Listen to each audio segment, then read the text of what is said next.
walaupun dia jangan semalam. Boleh. Boleh semalam.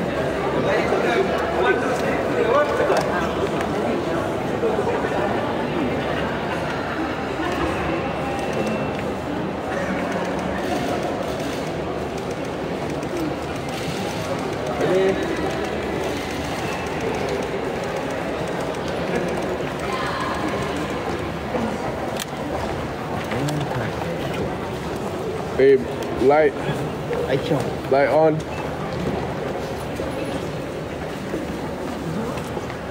Riak, aku tengah ajar riak. Terima kasih kepada rakan-rakan media. Assalamualaikum warahmatullahi wabarakatuh. Cik Hao, Vanakkam, Media Kini, Sat Sri Akal. Seperti kalian sudah dimaklumkan, proses keadilan itu ditangguhkan lagi kerana kedua-dua pendakwa raya kurang sihat. Saya secara jujur dan ikhlas mendoakan supaya mereka cepat pulih dan kembali pulih. This is above and beyond what happens in the courtroom lah. Bila melibatkan isu kesihatan, saya doakan beliau cepat pulih. Pada masa yang sama, tipulah kalau saya kata bahawa saya tidak terkesan atau tidak kecewa sebagai salah seorang yang sudah 5 tahun menuntut keadilan dan kebenaran. Dan pada hari ini, alhamdulillah dapat masa di bawah mahkamah yang saya angkat hormat sekali, dan prosesnya ditangguhkan lagi. Ada kekecewaan, tetapi saya tetap sebagai rakyat Malaysia, sebagai pengumpul dasar, saya tetap menghormati pihak pendakwa raya, khususnya institusi kehakiman yang merupakan benteng terakhir bagi demokrasi dan pihak yang rasa teraniaya. Saya rasa rakan-rakan media pun tahu saya telah pun disiasat sejak tahun 2020 lagi, dan pada tahun 2020 ia memakan masa setahun setengah untuk saya didakwa. Lepas sudah didakwa, tak pernah sehari pun saya menangguhkan kes mahkamah. Hanya Allah yang tahu berapa kali saya sakit, tetapi tetap akan menghadiri proses mahkamah. Tak pernah sekali pun saya dan keluarga akan menggagalkan proses keadilan itu untuk berterusan.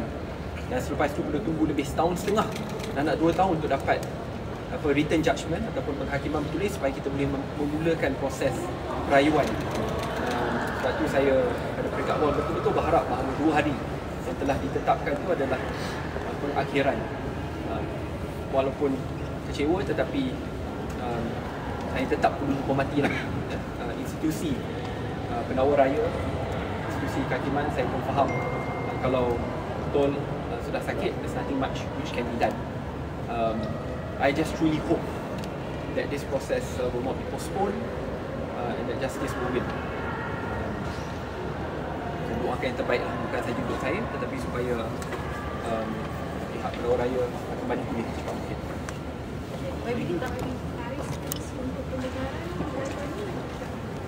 Tadi kita dapat tarikh tentatif sahaja. Kita belum dapat tarikh muktamad kerana prosesnya sedang berjalan. Tentatif dimaklumkan pada 17 April, about 1 month from now. That's actually quite long time from now. Itu pun belum ditetapkan lagi. Saya berharap bahawa ia dapat ditetapkan secepat mungkin.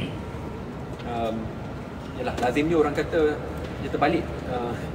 Orang tertuduh ni nak tangguhkan berkali-kali kalau boleh, tak nak masuk mahkamah dan nak masuk hospital ataupun guna pelbagai taktik untuk bertolak dalih. Tapi saya tak pernah macam tu, and I think my record will show it on its own. Tak pernah sekali pun saya tangguhkan. Yang ada adalah saya minta untuk percepatkan tarikh pendengaran saya, because I truly believe in justice and I truly believe in the integrity of the institution of justice, and I want to clear my name through the institution of justice. So I do wish the very best to my two colleagues, members of prosecutors, so that they recover immediately. Soalan lain? Terima kasih semua. Kalau tak berkesempatan jumpa sekarang, selamat Hari Raya, maaf zahir dan batin. Kita jumpa selepas Raya. Selamat Hari Raya, maaf zahir dan batin. Dalam kesempatan itu, saya mohon yang sebaik untuk doakanlah supaya kebenaran dan keadilan benar. Terima kasih. Assalamualaikum. Okey, doktor ni bagi.